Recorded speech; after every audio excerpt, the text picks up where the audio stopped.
یہ قریب تشریف لیں۔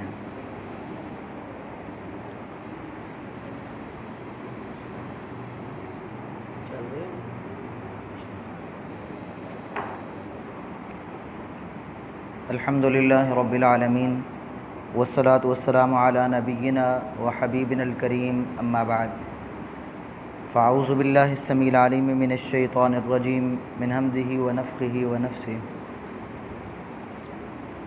بسم اللہ الرحمن الرحیم هو الذی ارسل رسولہ بالہدی ودین الحق لیظہرہ علی الدین کلہ۔ اللہ ذو الجلال والاکرام کی حمد و ثناء، تعریفات، تقدیسات، بڑائی، کبریائی، اور نبی مکرم علیہ الصلاۃ والسلام پہ درود و سلام کے بعد آج کی اس مجلس میں ہم اپنے پیغمبر محمد کریم صلی اللہ علیہ وسلم کے کچھ ناموں کے بارے میں جاننے کی کوشش کریں گے۔ اللہ ذو الجلال والاکرام نے تمام انبیاء میں سے آخری نبی محمد الرسول اللہ صلی اللہ علیہ وسلم کو دین حق دے کر بھیجا ہے تاکہ آپ صلی اللہ علیہ وسلم تمام ادیان باطلہ پہ دین اسلام کو غالب کر دیں۔ جس پیغمبر علیہ الصلاۃ والسلام نے 23 سال کے عرصے میں دعوت دین کے ذریعے اور اپنی جد و جہد کے ذریعے اسلام کا غلبہ کیا، آج ہم اس پیغمبر کے ماننے والے ہیں تو ہمیں اپنے پیغمبر کا کچھ تعارف ہونا چاہیے، اور جس مشن پہ رسول کریم صلی اللہ علیہ وسلم قائم تھے ہمیں بھی ان کے ناموں کا بھی پاس کرنا چاہیے اور ان کے کردار کا بھی پاس کرنا چاہیے۔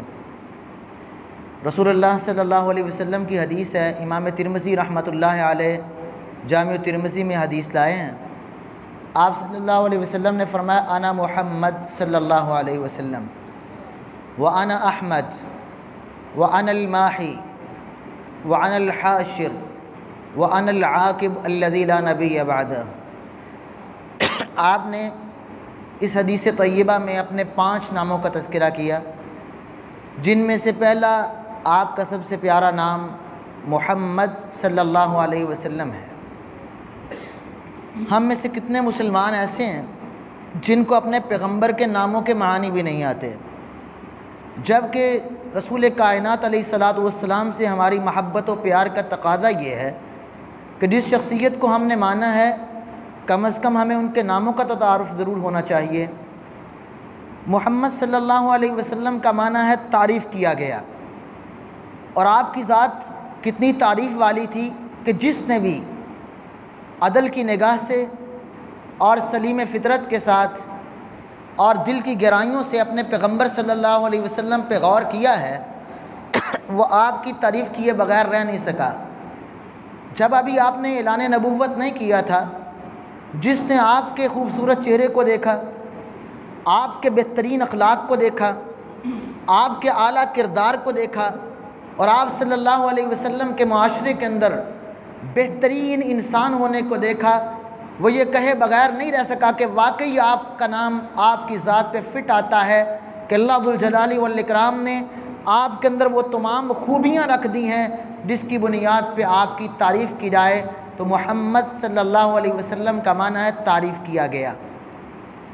آپ جانتے ہیں، ہم شروع سے بچپن سے پڑھتے آئے ہیں کہ مکے کے لوگ آپ کو صادق کہتے تھے، امین کہتے تھے، اپنے فیصلے آپ صلی اللہ علیہ وسلم سے کرواتے تھے، آپ کے اخلاق کی تعریف کرتے تھے، آپ کے کردار کی تعریف کرتے تھے۔ تو جس شخصیت کی تعریف ہر موقع محل پر کی جائے اس کو محمد صلی اللہ علیہ وسلم کہا جاتا ہے۔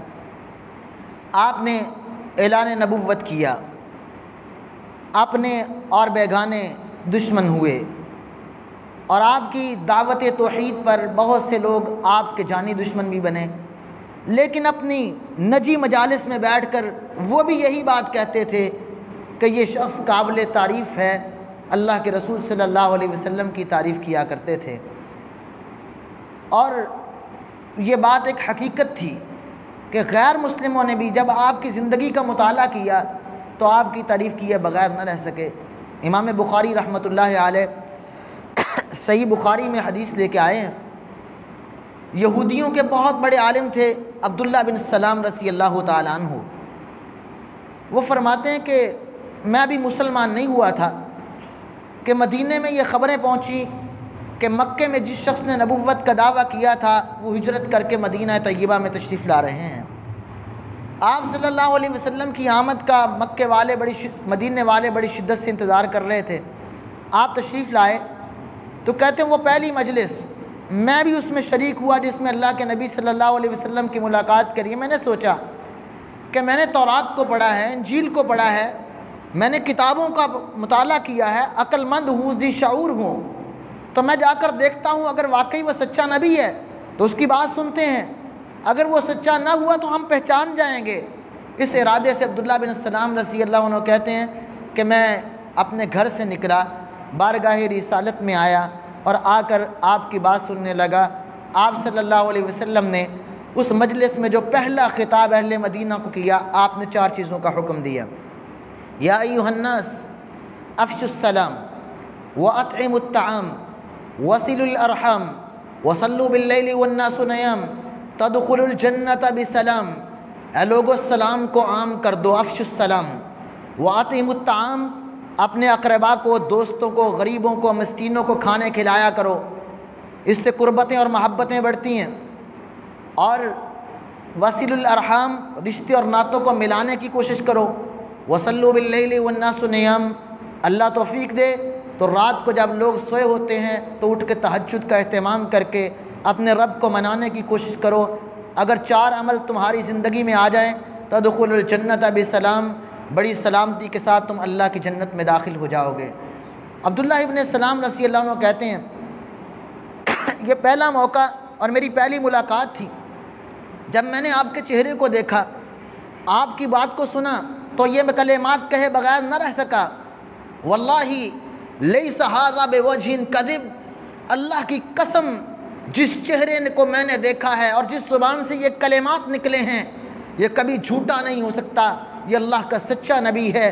آپ صلی اللہ علیہ وسلم کو جس نبی اپنی عدل کی نگاہ سے دیکھا، چاہے وہ غیر مسلم تھا، لیکن آپ کو دیکھنے کے بعد وہ فیصلہ کرتا ہے کہ یہ اللہ کا سچا نبی ہے اور آپ کی تعریف کرتا ہے۔ جس کی تعریف اپنے کریں، بیگانے کریں، اور جنہوں نے نہیں دیکھا وہ بھی کریں۔ اللہ کے نبی صلی اللہ علیہ وسلم وہ پاکیزہ ہستی ہیں کہ جن کو محمد کہا جاتا ہے صلی اللہ علیہ وسلم، جس کی تعریف کی گئی۔ ایک نہیں 20 مقام ایسے ہیں، تو اس نام کو ہمیں اپنے ذہن نشین کر لینا چاہیے کہ ہمارے نبی وہ ہیں جن کا نام ہم کلمے میں لیتے ہیں، محمد تعریف کیا گیا، اذان میں ہم ان کا نام لیتے ہیں، تعریف کیا گیا، نماز میں پیغمبر کا نام آتا ہے، تعریف کیا گیا، ہم اپنے خطبات اور وعظ میں نبی کائنات پہ درود بھیجتے ہیں، تعریف کیا گیا، ہم جب بھی آپ کا نام لیتے ہیں درود مصطفیٰ پڑھتے ہیں، تعریف کیا گیا، ہم جب ایمان لے آئے ہیں تو ہمارے لمحات جب پیغمبر سے جڑ گئے تو ہماری زندگی کے لیے یہ اعزاز کی بات ہے ہم اپنے نبی کی تعریف کریں۔ تو آج شرق میں، غرب میں، شمال میں، جنوب میں، جنگلات میں، دیہاتوں میں، شہروں میں، قریوں میں، بستیوں میں، جہاں جس شخصیت کا نام بلند ہے، ورفعنا لک ذکرک، جس ہستی کا تذکرے اللہ ذوالجلال والاکرام نے عام کر دیے ہیں، اس شخصیت کو کہا جاتا ہے محمد صلی اللہ علیہ وسلم۔ تو ہم اپنے پیغمبر کا تذکرہ کریں، ان کی تعریف کریں، اپنے چھوٹے بچوں کے ساتھ بیٹھ کے اپنے نبی کی باتیں ڈسکس کریں، اپنے نبی کی تعریف کے کلمات کہیں، ہم اللہ کے پیغمبر کا چرچا کریں، آپ کی ذات کے بارے میں تذکرہ کریں، تو کیونکہ وہ ایسی ہستی ہیں کہ ان کی تعریف کی گئی ہے، جن کا نام ہی یہ انتخاب کیا گیا، محمد صلی اللہ علیہ وسلم۔ آپ نے فرمایا وَأَنَا احمد، میرا دوسرا نام احمد ہے، اور یہ احمد وہ نام ہے جو اللہ ذوالجلال والاکرام نے آپ کے اس جہاں میں آمد سے پہلے پہلی کتابوں میں بھی آپ کا نام رکھ دیا تھا۔ قرآن مجید میں اللہ تعالیٰ نے تذکرہ فرمایا، عیسیٰ علیہ السلام نے جب بشارت دی تھی اپنی قوم کو کہ میرے بعد ایک نبی نے آنا ہے، تو انہوں نے احمد نام کے ساتھ بشارت دی تھی، وَمُبَشِّرًا بِرَسُولٍ يَأْتِي مِن بَعْدِي اسْمُهُ احمد۔ یہ قرآن مجید کے الفاظ ہیں کہ عیسیٰ علیہ السلام بشارت دینے والے تھے اپنے بعد آنے والے ایک نبی کی جن کا نام احمد تھا۔ اللہ تعالیٰ نے قرآن مجید میں آپ کے نام احمد کا تذکرہ کیا ہے۔ احمد میرے اور آپ کے نبی کا وہ نام ہے کہ جس کی گہرائیوں میں اگر ہم دیکھنا چاہیں تو یہ میرے اور آپ کے عظیم الشان پیغمبر کا وہ عالی شان وصف ہے جس تک پوری کائنات کی انسانیت میں سے کوئی بھی اس مقام احمد پہ فائز نہیں ہو سکا ہے۔ احمد کا معنی کیا ہے؟ بہت زیادہ اللہ کی تعریف کرنے والا، بہت زیادہ۔ تو حمد تعریف اللہ کو بہت پسند ہے، اور جو شخص زندگی میں تعریف کرنا سیکھ لیتا، عام انسان بھی، تو اللہ اس کو بھی بڑا مقام دیتے ہیں۔ امام نسائی رحمۃ اللہ علیہ نسائی شریف میں ایک حدیث لائے ہیں، رسول اللہ صلی اللہ علیہ وسلم نے فرمایا ایک آدمی پر اللہ تعالیٰ کوئی آزمائش لے آئیں، اس کا بیٹا اگر اس دنیا سے اللہ تعالیٰ جوانی کی حالت میں کھلتے ہوئے پھول کو اللہ اپنے پاس بلا لیں، تو اللہ تعالیٰ فرشتوں سے پوچھتے ہیں اے میرے فرشتوں، جب تم نے میرے بندے کے بیٹے کے روح کو قبض کیا تو اس نے کیا کہا تھا؟ تو فرشتے کہتے ہیں اللہ اس نے صبر کیا، اور اس نے انا للہ و انا الیہ راجعون پڑھا، اور اس نے تیری تعریف کی کہ اللہ میں تیرے فیصلوں پہ راضی ہوں۔ اللہ ذوالجلال والاکرام کہتے ہیں کہ جس بندے نے اس مصیبت کے لمحے میں بھی میری تعریف کی ہے، جنت میں ایک گھر بناؤ اور اس گھر کا نام تم نے بیت الحمد رکھنا ہے۔ تعریف والا گھر، جس بندے نے اللہ کی تعریف مصیبت کے اندر کی ہے، اللہ جنت میں اس کے محل کا نام ہی بیت الحمد رکھ دیتے ہیں۔ قرآن مجید کی 5 سورتوں کا آغاز اللہ ذوالجلال والاکرام نے الحمد میں کیا ہے، اور ہم سورۃ الفاتحہ ہر نماز میں پڑھتے ہیں، بسم اللہ کے بعد الحمدللہ رب العالمین، قرآن مجید کا آغاز ہو رہا ہے۔ تو اللہ تعالیٰ کو حمد بڑی پسند ہے۔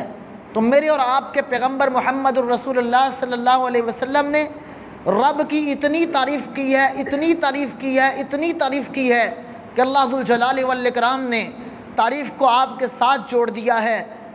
آپ دیکھیں اللہ کے پیغمبر صلی اللہ علیہ وسلم کے بارے میں پوچھا جاتا ہے کہ اللہ کے رسول کتنا اللہ کا ذکر کرتے ہیں، تو سیدہ عائشہ رضی اللہ عنہ فرماتی ہیں یذکر اللہ علی کل احیان، اللہ کے پیغمبر اپنے تمام اوقات میں اللہ کا ذکر کر رہے ہیں، تمام اوقات میں اتنی اللہ کی تعریف، اور ایسے ایسے پیارے کلمات کے ذریعے۔ ایک دن آپ کی ایک زوجہ مکرمہ گھر میں تشریف فرما ہیں، رسول اللہ صلی اللہ علیہ وسلم گھر میں داخل ہوئے، وہ مصلی پہ بیٹھی اللہ کا ذکر کر رہی ہیں، آپ گھر سے باہر چلے گئے، کافی دیر کے بعد واپس پلٹے، ابھی تک وہ تعریف کر رہی ہیں، اللہ ذوالجلال والاکرام کے ذکر میں مشغول ہیں۔ رسول اللہ صلی اللہ علیہ وسلم نے فرمایا کہ میں نے یہاں سے نکلنے کے بعد 4 کلمات 3 مرتبہ کہے ہیں، اور وہ اللہ کی حمد کے وہ عظیم الشان کلمات ہیں کہ تیرا اتنا لمبا ذکر میرے ان حمد کے کلمات کی عظمت کا مقابلہ نہیں کر سکتا ہے۔ رسول کائنات علیہ الصلوۃ والسلام حمد بھی کرتے تھے، اور ایسے شاندار کلمات سے اللہ کی حمد بیان کرتے تھے کہ لمبے لمبے اذکار کے مقابلے میں آپ کی حمد کے کلمات اللہ کو بڑے پسند آتے تھے۔ رسول اللہ صلی اللہ علیہ وسلم نے پھر فرمایا، تذکرہ کیا، سبحان اللہ و بحمدہ عدد خلقہ ورضا نفسہ وزینۃ عرشہ ومداد کلماتہ۔ 4 کلمات کے ساتھ اللہ کی حمد کتنی عظیم ہے۔ آئیے غور کرتے ہیں، سبحان اللہ و بحمدہ، اللہ ذوالجلال والاکرام اپنی حمد کے ساتھ ہر قسم کے نقص سے بالکل پکیزہ اور مبرہ ہے، اللہ میں کوئی نقص نہیں، وہ قابل تعریف اور حمد والی ہستی ہے۔ سبحان اللہ و بحمدہ، تو اے اللہ میں تیری کتنی حمد بیان کرتا ہوں، عدد خلق، جتنی تیری مخلوق ہے۔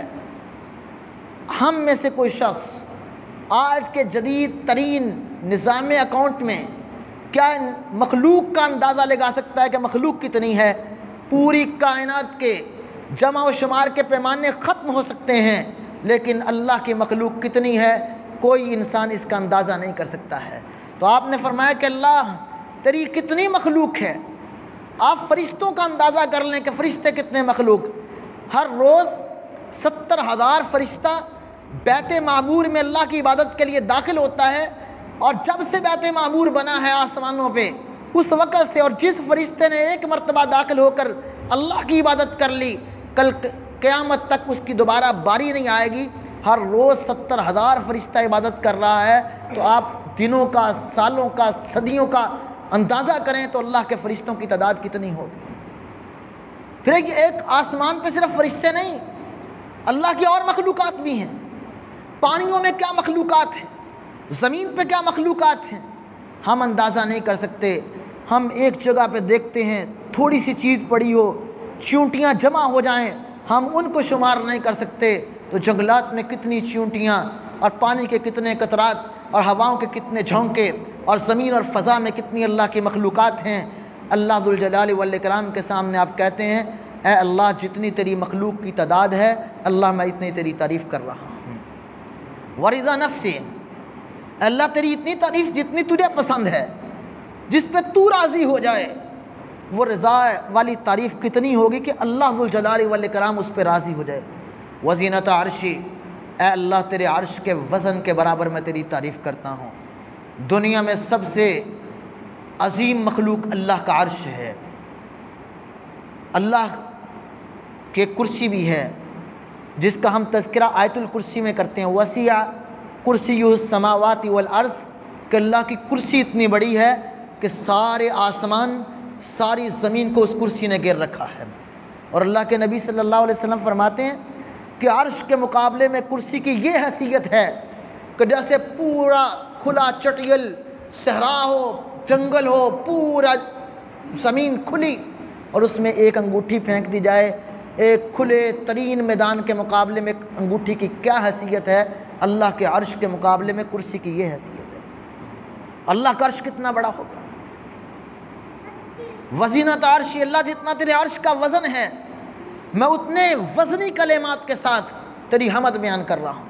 ومداد کلماتی، اے اللہ میں تیری اتنی تعریف کرتا ہوں، اتنی تعریف کرتا ہوں، اتنی تعریف کرتا ہوں کہ جس نے تیرے کلمات کے لیے سیاہی چاہیے۔ اللہ قرآن مجید میں فرماتے ہیں کہ اگر 7 سمندر سیاہی بن جائیں، پوری کائنات کے درخت کلمے بن جائیں، اور یہ سیاہی اور کلمے مل کے کلمے گھس گھس کے ٹوٹ جائیں گی، سیاہیاں ختم ہو جائیں گی، لیکن اللہ کے کلمات کو سمو نہیں سکتے۔ اللہ کے کلمات اتنے زیادہ ہیں، اللہ جتنے تیرے کلمات کے لیے سیاہی چاہیے میں اتنی تیری حمد بیان کر رہا ہوں۔ پڑھنے میں کتنی دیر لگی؟ 1 منٹ نہیں لگا۔ سبحان اللہ وبحمدہ عدد خلقہ ورضا نفسہ وزینت عرشہ ومداد کلماتی۔ لیکن حمد کی گہرائی کیا تھی اور اس کی کتنا وزن تھا، جو پیغمبر اس گہرائی کے کلمات کے ساتھ اپنے رب کی حمد کرتا ہے اس پیغمبر کو احمد کہا جاتا ہے۔ رسول کائنات علیہ الصلوۃ والسلام نے فرمایا تمہیں 4 کلمات حمد سکھاتا ہوں۔ خیر ما طلعت علیہ الشمس، جس چیز پہ سورج کی کرنیں پڑتی ہیں ان ساری چیزوں سے زیادہ قیمتی اللہ کی یہ حمد کے کلمات ہیں۔ سبحان اللہ والحمد للہ ولا الہ الا اللہ واللہ اکبر ولا حول ولا قوت الا باللہ۔ آپ نے فرمایا یہ خیر کلمات بہترین کلمات ہیں، اللہ ذوالجلال والاکرام کی تعریف ہے۔ آپ صلی اللہ علیہ وسلم کی حدیث ابن ماجہ میں ہے، آپ نے فرمایا کہ جب ایک آدمی زبان سے کلمات حمد کہتا ہے تو یہ کلمات اللہ کے عرش کے پاس چلے جاتے ہیں، ینعطفن حول عرش الرحمن، رحمان کے عرش کے گرد چکر لگاتے ہیں اور یہ گنگناتے ہیں، اور انسان کا تذکرہ جو زمین پہ رب کی حمد کرتا ہے اس کے تذکرے اللہ کے عرش کے پاس کرتے ہیں۔ ایک عام انسان یہ کلمات کہے تو اس کی قدر ہے، جب میرے اور آپ کے پیغمبر نے رب کی حمد کا حق ادا کیا تو اللہ ذوالجلال والاکرام نے اپنے پیغمبر کو ایک مقام عظیم الشان دیا، جس کا ہم تذکرہ اذان کے بعد پڑھی جانے والی دعا میں کرتے ہیں، وَبَعَثْهُ مَقَامًا مَحْمُودًا الَّذِي وَعَدتَّ۔ اے اللہ اپنے پیغمبر کو وہ مقام محمود دے دے جو حمد کی انتہا کر دینے والا ہو، اس کو مقام محمود عطا فرما دے۔ اللہ کے نبی صلی اللہ علیہ وسلم نے فرمایا تھا کہ اللہ مجھے مقام محمود دے گا، اور یہ مقام محمود کیا عظیم الشان مقام ہے جس میں حمد شامل ہے۔ میں حشر کا میدان ہوگا، لوگ سارے انبیاء سے جب مایوس ہو جائیں گے کوئی سفارش نہیں کرے گا، بالآخر نبی اپنے اپنی باتیں اور عذر پیش کر کے اللہ کے نبی کی طرف روانہ کر دیں گے۔ رسول اللہ صلی اللہ علیہ وسلم فرماتے ہیں میں امت پہ شفقت کروں گا، انسانیت پہ شفقت کروں گا، رب کے سامنے سجدہ ریز ہو جاؤں گا، اور اس وقت میرا اللہ مجھے وہ کلمات عطا کرے گا۔ آج دنیا میں رب نے مجھے وہ کلمات عطا نہیں کیے، پھر میں ان خصوصی کلمات کے ساتھ رب کی وہاں میدان حشر میں حمد بیان کروں گا۔ اللہ ذوالجلال والاکرام کہیں گے اے پیغمبر ارفع راسک اسأل تو جب اشفع تو شفع، اے پیغمبر سر اٹھائیے، آپ نے رب کی حمد کا وہ انداز اپنا لیا ہے، آپ سوال کریں گے اللہ قبول کر لے گا، آپ شفاعت کریں گے اللہ مقام شفاعت کو درجہ قبولیت سے نواز دے گا۔ اس موقع پر بھی اللہ ذوالجلال والاکرام آپ کو حمد کے وہ کلمات عطا کریں گے حشر کے میدان میں اللہ نے جو کسی اور کو عطا نہیں کیے ہیں۔ جو رب کی اتنی تعریف کرنے والا ہو اس کو احمد کہا جاتا ہے۔ میرے محترم بزرگوں، نوجوان بھائیوں، قابل احترام میرے عزت مآب نمازیوں، ہم نے اپنے پیغمبر کے ناموں کو تو بڑی مرتبہ سنا ہے، لیکن ہم بھی اپنی زندگی پہ غور کریں کہ ہمارا کردار کیسا ہے، کیا ہم بقابل تعریف ہیں کہ نہیں، اور ہماری زبانیں اللہ کی حمد سے تر ہوتی ہیں کہ نہیں۔ یاد رکھیے اللہ ذوالجلال والاکرام کو کلمات کی ایک قدر ہے، کل قیامت کے دن اللہ کی میزان اور ترازو میں اعمال کو تولا جانا ہے۔ امام بخاری رحمۃ اللہ علیہ صحیح بخاری کی آخری حدیث لے کے آئے ہیں۔ صحیح بخاری کی سب سے آخری حدیث اللہ ذوالجلال والاکرام نے خود کہا، اللہ کے پیغمبر نے فرمایا کلمتان حبیبتان الی الرحمن ثقیلتان فی المیزان خفیفتان علی اللسان سبحان اللہ وبحمدہ سبحان اللہ العظیم، کہ دو کلمات ایسے ہیں زبان پہ بڑے ہلکے، بچہ بچہ یاد کر لیتا ہے، اور اگر ان کا وزن دیکھا جائے تو وزن بہت زیادہ کل قیامت کا دن ترازو میں تولا جائے گا، بڑے وزنی ہوں گے، اور رحمان کو بڑے ہی محبوب کلمات ہیں۔ وہ کیا کلمات؟ سبحان اللہ وبحمدہ سبحان اللہ العظیم۔ تو یہ اللہ کی حمد کے کلمات ہیں۔ ہم اپنے پیغمبر کے ساتھ اگر محبت کرتے ہیں تو جس طرح میرے پیغمبر نے رب کی حمد بیان کر کے اپنے اللہ کی قربت حاصل کی ہے، ہمیں بھی چاہیے کہ ہم اللہ کی حمد بیان کر کے اپنے رب کی قربت کو حاصل کریں۔ حضرات، تیسرا نام اللہ کے نبی صلی اللہ علیہ وسلم نے فرمایا وہ انا الماحی، میں ماہی ہوں۔ ایک ہم ماہی جو ہاتھی والی ہوتی ہے، جس کو ہم ماہی گیر جیسے بولتے ہیں لفظ، مچھلیاں پکڑنے والا، وہ ماہی ہے، لیکن یہ جو ہے وہ حفظ والی یہ اس کا معنی ہوتا ہے ماہی مٹانے والا۔ کہتے ہیں اس کی عقل سے یہ بات محو ہو کے رہ گئی ہے، مٹ گئی ہے۔ تو اللہ کے پیغمبر صلی اللہ علیہ وسلم ماہی ہیں، اللہ کے پیغمبر مٹانے کے لیے آئے تھے۔ کس چیز کو مٹانے کے لیے؟ رسول کائنات علیہ الصلاۃ والسلام ہر باطل دین کے غلط طور طریقوں کو مٹا کے هو الذی ارسل رسولہ بالہدی ودین الحق لیظہرہ علی الدین کلہ، تمام باطل ادیان پہ دین اسلام کا غلبہ کرنے کے لیے آئے تھے۔ اور اللہ کے پیغمبر صلی اللہ علیہ وسلم نے 23 سال کے عرصے میں مکے سے نکل کر، مدینے سے نکل کر عرب کی ریاست میں اللہ کے دین کو اس طرح پھیلایا کہ اللہ کے پیغمبر کا دین پھر پھیلتا چلا گیا اور آج تک پھیلتا جا رہا ہے۔ اللہ کے پیغمبر صلی اللہ علیہ وسلم کفر اور شرک کو مٹانے کے لیے آئے تھے۔ وہی مکہ جہاں سے آپ کو نکالا گیا تھا، وہ اللہ کا پکیزہ گھر جس کو بتوں سے سجا دیا گیا تھا، جب آپ نے 8 ہجری میں مکہ فتح کیا تو اللہ کے پیغمبر صلی اللہ علیہ وسلم بتوں کو گرا رہے تھے اور شرک کو مٹا رہے تھے، جاہلیت کے رسم و رواج کو پاؤں تلے روند رہے تھے، اور آپ کہہ رہے تھے الا ان کل امر الجاہلیت موضوعا تحت قدمیہ، آج جاہلیت کے تمام رسم و رواج میں نے قدموں تلے روند کے رکھ دیے ہیں، اور اللہ کے گھر کو شرک سے پاک کر کے آپ کہہ رہے تھے کل جاء الحق وزہق الباطل ان الباطل کان زہوقا، آج حق آیا ہے، باطل مٹ گیا ہے، اور اللہ کا حق غالب ہو کے رہنے والا ہے۔ ان الباطل کان زہوقا، باطل ہمیشہ مٹا کرتا ہے، اللہ غلبہ حق کو دیتا ہے۔ تو جس پیغمبر نے جب فران کی چوٹیوں سے اکیلے قولوا لا الہ الا اللہ تفلح تملک العرب والعجم کا یہ بہترین کلمہ کہا تھا، توحید کا پیغام دیا تھا، اللہ کے پیغمبر نے خلوص سے، حسن اخلاق سے، حکمت بڑی دعوت سے اللہ کے دین کے غلبے کے لیے کوشش کی، اور اللہ ذوالجلال والاکرام نے آپ کے ذریعے کفر اور شرک کو مٹا کے اللہ ذوالجلال والاکرام نے دین حق کا غلبہ کیا۔ تو جس پیغمبر نے دین حق کے غلبے کے لیے بھرپور کوشش کی، اس پیغمبر کو ماہی کہا جاتا ہے۔ ہم پر ذمہ داری ہے ایک، اللہ نے قرآن مجید میں اس ذمہ داری کا تذکرہ کیا، قُلْ هَٰذِهِ سَبِيلِي، اے پیغمبر صلی اللہ علیہ وسلم آپ فرما دیں یہ میرا راستہ ہے، ادعو الی اللہ علی بصیرہ، میں پوری بصیرت کے ساتھ اللہ کی طرف بلاتا ہوں، آنا میں بھی، ومن اتبعنی، اور قیامت تک جو مجھے ماننے والے ہیں وہ بھی پوری بصیرت کے ساتھ اس صراط مستقیم کی لوگوں کو دعوت دیتے ہیں۔ تو یہ ایک ہماری امت دعوت ہے۔ میری اور آپ کی شان یہ ہے، کنتم خیر امہ، آپ ساری امتوں میں سے بہترین امت ہیں، تأمرون بالمعروف وتنہون عن المنکر، اچھائی کی بات کہنی ہے، برائی سے روکنا ہے۔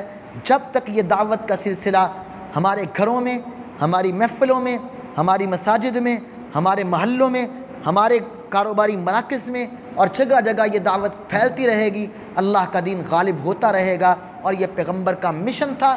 آپ نے فرمایا وَأَنَا الْمَاحِي، اللہ نے مجھے ایک نام ماحی دیا ہے کہ میں شرک اور کفر اور غلط کاموں کو مٹانے کے لیے آیا ہوں۔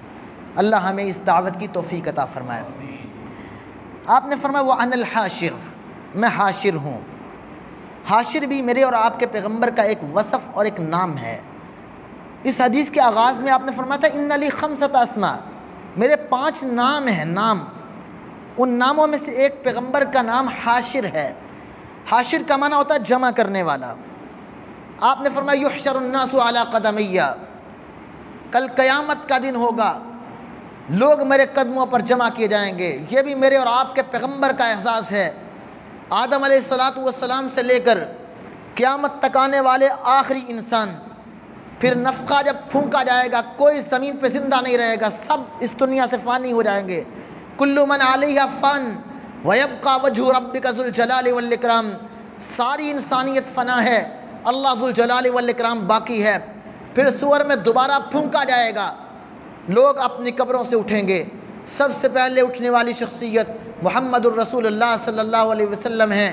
مدینہ طیبہ میں اپنے روضے سے نکلیں گے، پھر ابو بکر و عمر رضی اللہ عنہما نکلیں گے۔ آپ نے فرمایا پھر میں لے کر چلوں گا، بقیع میں جائیں گے، اہل بقیع اٹھیں گے، یحشر الناس علی قدمیہ، پوری انسانیت پیچھے ہوگی۔ میدان حشر میں بھی سب سے پہلے پہنچنے والے محمد الرسول اللہ صلی اللہ علیہ وسلم ہوں گے۔ تو جس نبی کے پیچھے چل کے قیامت کے دن لوگوں نے جانا ہے، وہ میرے اور آپ کے پیغمبر حاشر ہیں۔ جب حشر کے بھی امام میرے اور آپ کے پیغمبر محمد الرسول اللہ صلی اللہ علیہ وسلم ہیں، تو آج دنیا میں بھی سیرت میں، کردار میں، اخلاق میں، عبادات میں میرے اور آپ کے امام، مقتدا، پیشوا، رہبر و رہنما محمد الرسول اللہ صلی اللہ علیہ وسلم ہونے چاہیے۔ اس لفظ حاشر کا تقاضا یہ ہے، ہم تمنا کریں کل نبی کے پڑوس میں حشر کے میدان میں بھی ہمیں جگہ نصیب ہو جائے۔ آپ نے فرمایا وَأَنَا الْعَاقِبُ، میرا 5واں نام عاقب ہے، اور اس کا تعلق عقیدے سے ہے۔ آئے سب سے بعد میں ہیں، لیکن اللہ نے مقام سب سے اعلیٰ دیا ہے۔ الذی لا نبی بعدی، میں وہ عاقب ہوں جس کے بعد کوئی نبی نہیں ہے، لا نبی بعدی۔ تو آپ صلی اللہ علیہ وسلم کے ناموں میں سے ایک نام عاقب ہے۔ آپ کا ایک معروف نام، ایک وصف ہے جس کو ہم کلمے میں پڑھتے ہیں، اذان میں پڑھتے ہیں، اشہد ان لا الہ الا اللہ واشہد ان محمدا عبدہ ورسولہ۔ آپ کہا کرتے تھے انا عبد اللہ ورسولہ، میں عبداللہ ہوں اور رسول اللہ ہوں۔ عبداللہ بھی آپ کا وصف ہے۔ عبداللہ کا معنی اللہ کی عبادت کرنے والا۔ آپ صلی اللہ علیہ وسلم نے رب کی اتنی عبادت کی ہے، اتنی عبادت کی ہے، اتنی عبادت کی ہے کہ اللہ ذو الجلال والاکرام نے بھی سورۃ المزمل میں تخفیف کر دی کہ اے پیغمبر آپ تو ساری رات کھڑے ہو کر اپنے رب کے سامنے سجدہ ریز، کبھی قیام میں، کبھی رکوع میں، کبھی سجدے میں، کبھی تشہد میں اپنے رب کی اتنی عبادت کرتے ہیں۔ اللہ ذو الجلال والاکرام کو ترس آ گیا ہے اللہ کے نبی اپنی عبادت کو کچھ کم کر دیں۔ اتنی عبادت کرنے والا، پوری کائنات میں سب سے بڑے عابد شخصیت محمد الرسول اللہ صلی اللہ علیہ وسلم ہیں۔ آپ عبداللہ و رسولہ۔ میری اور آپ کی تخلیق کا مقصد بھی اللہ کی عبادت ہے۔ ہمیں اپنے نبی کے اس نام عبداللہ کا خیال رکھتے ہوئے ہمیں اپنی زندگی میں عبادت کو اپنی زندگی کے تمام امور سے مقدم کرنا چاہیے۔ کام رہتے ہیں رہ جائیں، ہمارے معاملات رہتے ہیں رہ جائے، کاروبار پیچھے ہے، رشتے تعلق پیچھے ہیں، دوست ملاقات پیچھے ہے، اپنے سارے معاملات پیچھے ہیں، نماز مقدم ہے، عبادت مقدم ہے۔ اور عبادت ہر اس چیز کا نام ہے جس کے ذریعے اللہ کی قربت ملتی ہے۔ آپ ذکر کرتے ہیں، عبادت ہے۔ آپ غریب و مسکینوں پہ خرچ کرتے ہیں، عبادت ہے۔ آپ قرآن کی تلاوت کرتے ہیں، عبادت ہے۔ نماز پڑھتے ہیں، نوافل پڑھتے ہیں، عبادت ہے۔ ماں باپ کی خدمت کرتے ہیں رب کے قرب کے لیے، عبادت ہے۔ تنہائی میں بیٹھ کے توبہ و استغفار کرتے ہیں، عبادت ہے۔ گڑ گڑاتے ہیں، عبادت ہے۔ کل امر یتقرب بہ العبد الی ربہ فہو عبادہ۔ ہر وہ چیز جس کے ذریعے انسان اپنے رب کی قربت کو تلاش کرتا ہے وہ عبادت ہے۔ اور میرے اور آپ کے پیغمبر ہر معاملے میں آپ دیکھ لیں، اگر باپ کی حیثیت سے ہیں تو آپ نے کردار ادا کیا ہے، آپ شوہر کی حیثیت سے ہیں تو بے مثال شوہر ہیں، آپ یتیموں کے ملچا و ماوا ہیں تو آپ نے حق ادا کر دیا ہے، اخلاق میں کردار میں آپ نے اعلیٰ مثال پیش کی ہے۔ تو ہم عبادت جو ہے ان ساری چیزوں کے ذریعے حاصل کر سکتے ہیں۔ ہمیں بھی اپنے اندر یہ وصف پیدا کرنا چاہیے کہ ہم عبداللہ کہلانے کے حقدار ہو جائیں۔ اللہ ہمیں توفیق عطا فرمائے۔ حضرات، دو مختصر سے ناموں کا تذکرہ کرتے ہوئے بات کو سمیٹتا ہوں۔ میرے اور آپ کے پیغمبر کے اوصاف تو بہت زیادہ ہیں۔ قرآن مجید میں اللہ تعالیٰ نے کہیں آپ کو بشیر کہا ہے، کہیں نذیر کہا ہے، کہیں سراج منیر کہا ہے، کہیں مبشر کہا ہے، بہت سے القاب کے ساتھ اللہ نے یاد کیا ہے۔ لیکن میں آپ کے دو نام صحیح مسلم کی حدیث کی روشنی میں تذکرہ کرنا چاہوں گا۔ آپ صلی اللہ علیہ وسلم نے فرمایا، انا نبی الرحمہ، میں نبی الرحمہ ہوں۔ یہ بھی میرے اور آپ کے پیغمبر کا لقب، نبی الرحمہ، رحیم نبی۔ جانوروں کو دیکھا تو پیغمبر نے رحم کیا، چڑیا کا بچہ صحابہ نے چھینا، آپ کو اس بچے پہ شفقت آئی، آپ نے صحابہ سے کہا جہاں سے اٹھایا وہاں رکھ کے آؤ۔ ایک پرندے پہ شفقت کرنے والے، ایک کافر اگر وہ بھی آپ کے قید میں ہے، آپ صلی اللہ علیہ وسلم نے وہاں پر بھی شفقت کے مظاہرے کیے، دعوت کے ذریعے، حق بات پہنچانے کے ذریعے۔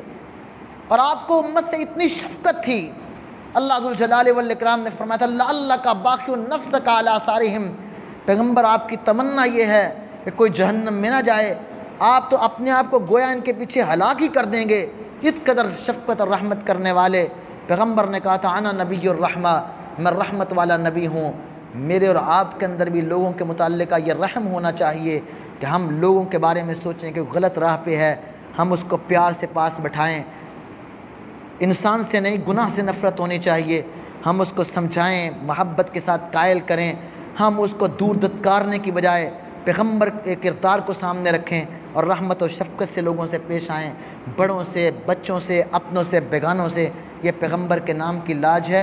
آپ نے فرمایا انا نبی الرحمہ، اور آپ صلی اللہ علیہ وسلم نے فرمایا تھا انا نبی الملاحم، میں نبی الملاحم بھی ہوں۔ نبی الملاحم کا معنی، ملاحم کہتے ہیں جنگوں کو۔ اللہ کے نبی صلی اللہ علیہ وسلم نے جب دعوت کے سارے میدان آپ نے پورے کیے، حق بات کا اعلان، یہاں تک کہ آپ خیبر کے منظر کو آپ دیکھیں، قلعہ فتح نہیں ہو رہا، کئی دن تک محاصرہ کیے ہوئے ہیں، جنگ کا میدان ہے، ادھر مسلمان گھیرے ہوئے ہیں خیبر کو۔ رسول اللہ صلی اللہ علیہ وسلم کہتے ہیں کل میں جھنڈا اس کو دوں گا جس کے ہاتھ پہ اللہ فتح عطا کر دے گا۔ آپ نے جھنڈا علی المرتضیٰ رضی اللہ عنہ کو دیا، تو آپ نے پھر بھی کہا کہ علی رضی اللہ عنہ اذا نزلت بساحتہم، جب تم خیبر کے صحن میں پہنچ جاؤ تو وہاں پہنچ کر دوبارہ پھر تم نے اللہ کے دین کی ان کو دعوت دینی ہے، اگر مان جائیں تو پھر بھی ہمارا مسئلہ ختم، ہم تو اللہ کے دین کے غلبے کے لیے کوشش کر رہے ہیں۔ آپ نے جو جنگ بھی کی ہے اللہ کے دین کے غلبے کے لیے کی ہے، تو جس پیغمبر نے دعوت کے ساتھ ساتھ اللہ کے دین کے غلبے کے لیے جرأت و بہادری، اور جو اللہ کے دین کے باغی اور کافر تھے ان کے خلاف کھڑے ہو کر حق کا اظہار بھی کیا ہے اور اللہ کے راستے میں جہاد کا کردار بھی ادا کیا ہے، اس پیغمبر نے کہا تھا انا نبی الملاہم، تو یہ بھی پیغمبر کا ایک کردار ہے۔ مجھے اور آپ کو اپنی زندگی میں ایک کام ضرور کرنا چاہیے کہ اپنے رب کے ناموں پہ اور اپنے پیغمبر کے ناموں پہ کبھی تنہائی میں بیٹھ کر گہرائی کے ساتھ ایک ایک نام پہ غور کر کے اس کے معنی کی گہرائی میں اترنا چاہیے۔ اس کے ساتھ اللہ کی محبت بھی پیدا ہوگی، اپنے پیغمبر کی محبت بھی پیدا ہوگی، اور ہمیں اپنا ایک کردار بنانے کی اللہ توفیق عطا فرمائے گا۔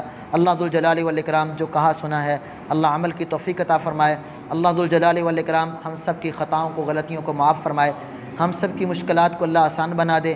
اللہ ہمیں اپنے نبی سے سچی محبت نصیب فرمائے، اور اللہ اپنے نبی کے ناموں کا ہمیں بھی پاس رکھنے کی توفیق عطا فرمائے۔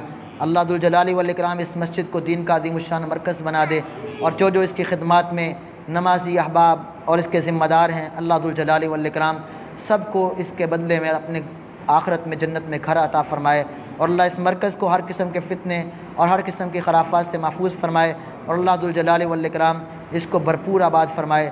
سبحان ربک رب العزت عما یصفون وسلام علی المرسلین والحمد للہ رب العالمین۔